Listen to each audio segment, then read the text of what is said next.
Assalamualaikum warahmatullahi wabarakatuh. Halo sahabat edukasi, apa kabar Anda hari ini? Senang sekali saya Weni Zahra kembali menyapa Anda dalam program Tanya Kesehatan. Sahabat edukasi, apakah Anda pernah mengalami nyeri pada area tulang belakang hingga kaki? Atau mungkin Anda tengah didiagnosa penyempitan saraf tulang belakang? Saat ini sudah hadir di studio kita Dr. Imam Hidayat MKes, spesialis bedah saraf konsultan, subspesialis neuro tulang belakang, FINS dan FINS PS. Assalamualaikum dokter. Waalaikumsalam warahmatullahi wabarakatuh. Iya, apa kabar dok? Alhamdulillah. Sehat dokter ya? Sehat, Ya. alhamdulillah. Dokter, terima kasih sudah hadir di studio kami pada hari ini. Ya, alhamdulillah. Ini merupakan suatu penghormatan dan penghargaan yang luar biasa bagi saya, khususnya untuk bagian bedah saraf, udah diundang untuk melakukan podcast di sini.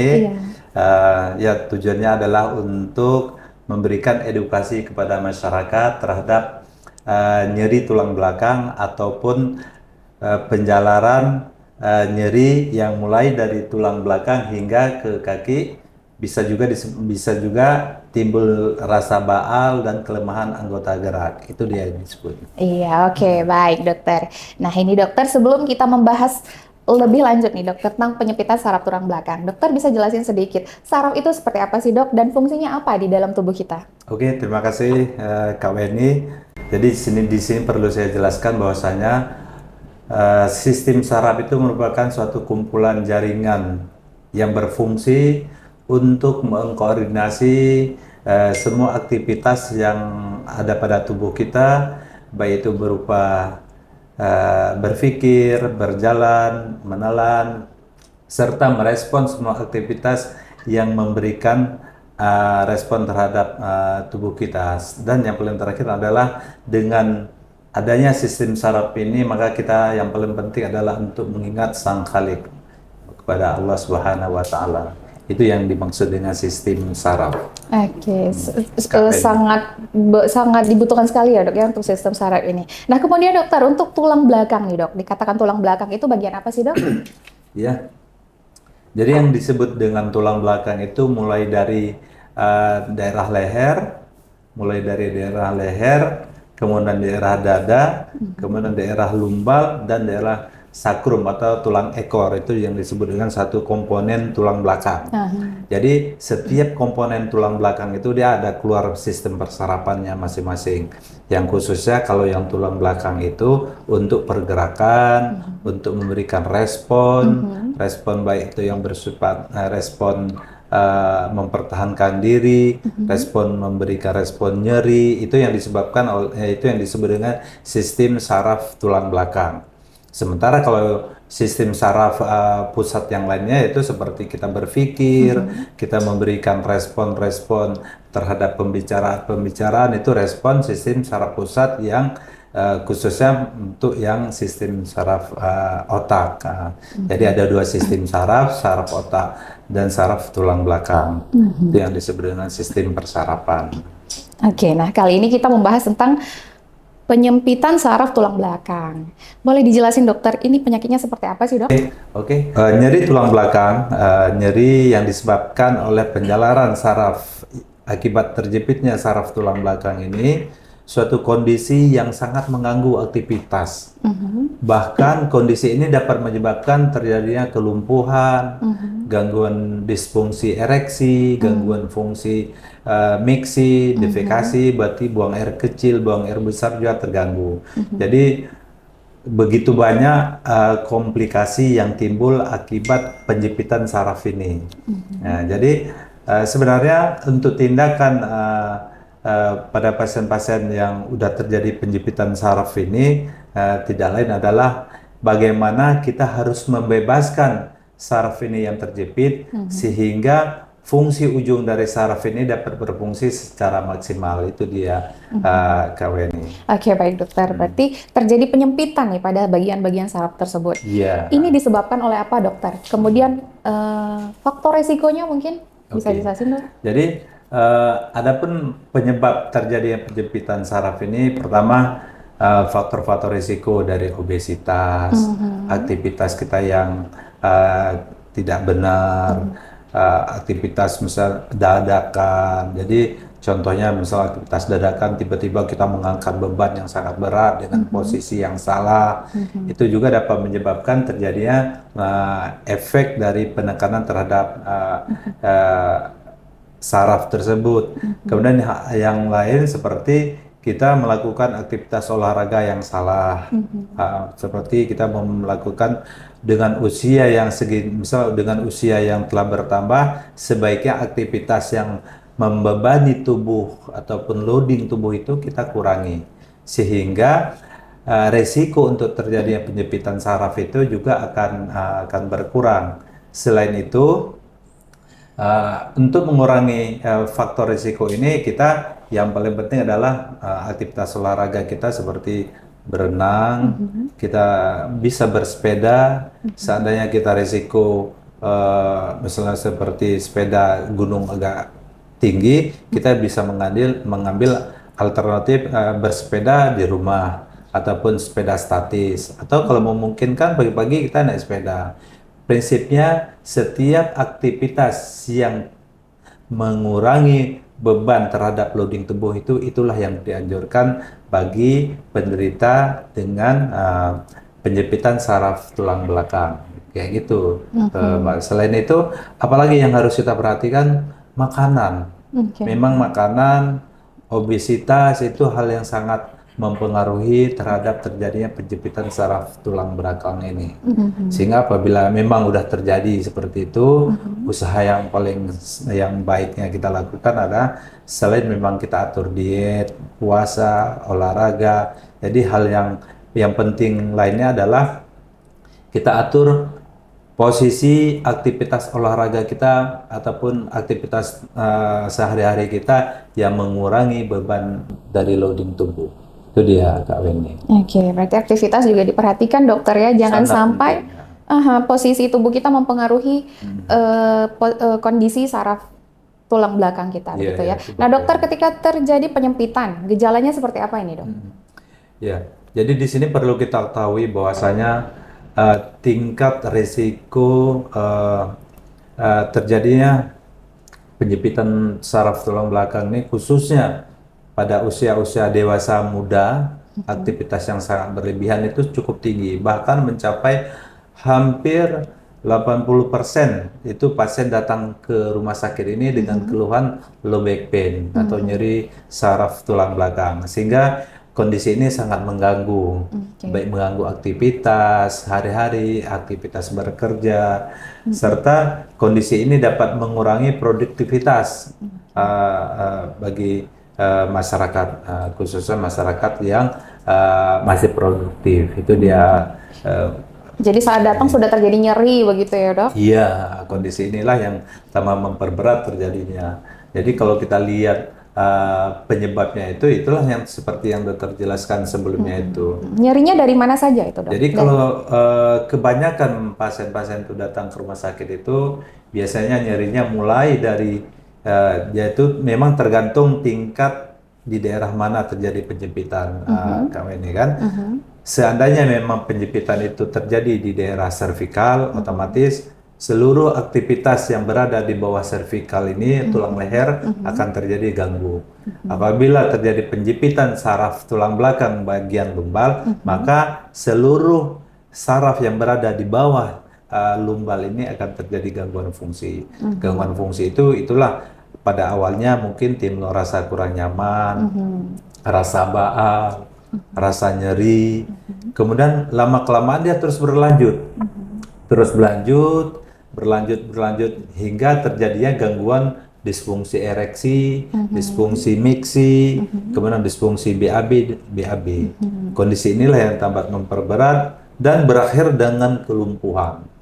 Itu seperti dia. itu dokter ya.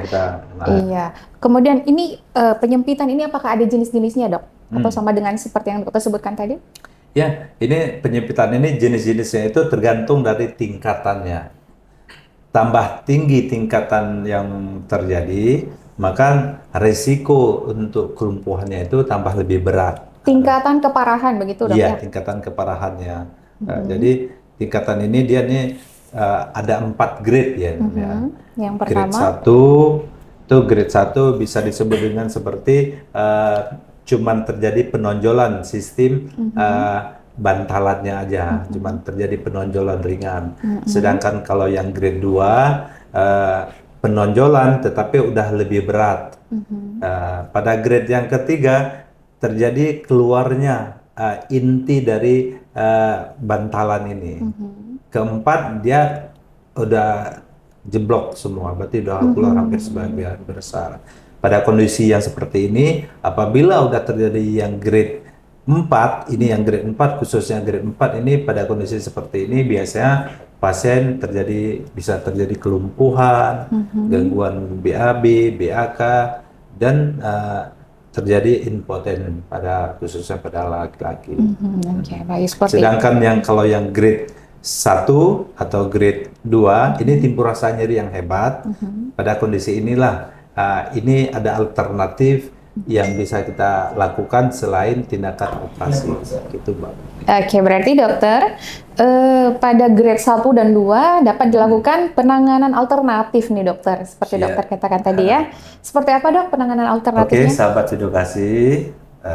Jadi yang perlu kita ketahui bahwasanya apabila sudah terjadi HNP ataupun penjepitan saraf tulang belakang, khususnya yang di daerah lumbar, jadi ada suatu alternatif yang terbaru pada saat ini sangat efektif untuk mengurangi rasa nyeri, dan kondisi ini bisa dikatakan efektivitasnya itu hampir jadi dari hasil observasi kami di klinis, jadi hampir 80 sampai dengan 90% pasien dengan grade 1 sampai grade 2 setelah dilakukan tindakan epidurolisis ini pasien dapat sembuh dengan baik. Tapi pada kondisi yang 3 dan 4 ini merupakan suatu indikasi yang harus kita lakukan tindakan operasi. Jadi kita harus memilahnya.